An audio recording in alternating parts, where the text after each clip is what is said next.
जापानी ज़ुबान कैसे सीखी, यहाँ आके क्या क्या किया? तो स्टार्ट में मैंने क्या किया, स्टार्ट में बहुत मुश्किल हुई।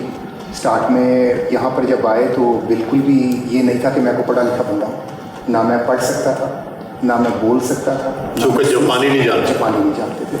तो उसके लिए पहले हमने ऑर्डिनरी मैंने जॉब्स की, ठीक है। क्या क्या किया? मैंने यहाँ पर कन्वीनियंस स्टोर में काम किया, इस तरह से मैंने काम करके, और उसके बाद जो है वो पैसे थे आपके पास? थोड़े बहुत थे, और बहुत ही थोड़े पैसे थे। मैं लेके आया यहाँ पर $500-700 के मैंने चाहिए, और मेरी वाइफ भी मेरे साथ थी। अच्छा, शादीशुदा थे, हाँ जी। फिर जापानी ज़ुबान कितनी देर लगी सीखने में? जापानी ज़ुबान ऐसे हुआ कि हमने जब ये थोड़ी मतलब इस तरह की जॉब्स की जिसके लिए हमने मेहनत नहीं की थी, हमने जो पढ़ाई की थी वो कोई मुख्तलिफ काम के लिए की थी। तो जब हमें वो काम करना पड़ा 1-2 दफ़ा, तो हमने सोचा कि नहीं, हमें कुछ और करना। दूसरी में 1-2 दफ़ा हमें सैलरी भी मिल गई, कोई $3-4 हज़ार डॉलर हमारे पास जमा हो गया। तो मैंने और मेरी वाइफ ने हमने ये डिसाइड कर लिया कि अब हम अपने घर से नहीं निकलेंगे, क्योंकि हमारे पास इतने पैसे नहीं थे कि हम जापानीज़ लैंग्वेज का कोई स्कूल ज्वाइन करें। हमने अपने we locked our self in the house.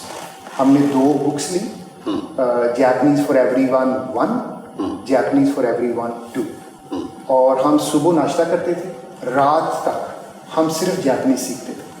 फिर हमारे वो नीचे एक थी कन्वीनियंस स्टोर वाली बूढ़ी औरत आती थी 7 बजे की शिफ्ट में, बहुत काइंड, हम उसके साथ जाके प्रैक्टिस करते थे। सो विद इन 6 मंथ मैं समझता हूँ कि मैं आज जो जापानीज़ बोल रहा हूँ वो मेरे maybe the 20% edition of what I learn at that time. उसके बाद फिर हम बाहर निकले। फिर हमने एक और चीज़ भी फाइंड कर ली कि we are super misfit in a Japanese corporate culture, क्योंकि ये बहुत रिजिड था। इनके असूल, इनकी वो चीज़ें हमें पढ़े लिखे होने के बावजूद उनको डाइजेस्ट करने में मुश्किल हो रही। तो फिर हमने सोचा कि नहीं, हम अपना काम करेंगे। और फिर हमने जो है वो एक कैटरिंग का, मुझे एक दोस्त मिले जो यहाँ पर लिवर ब्रदर्स में काम करते हैं।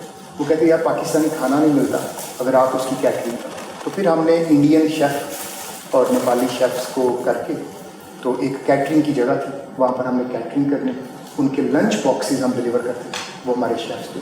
वहाँ से हमने स्टार्ट किया, फिर हमारा स्टार्ट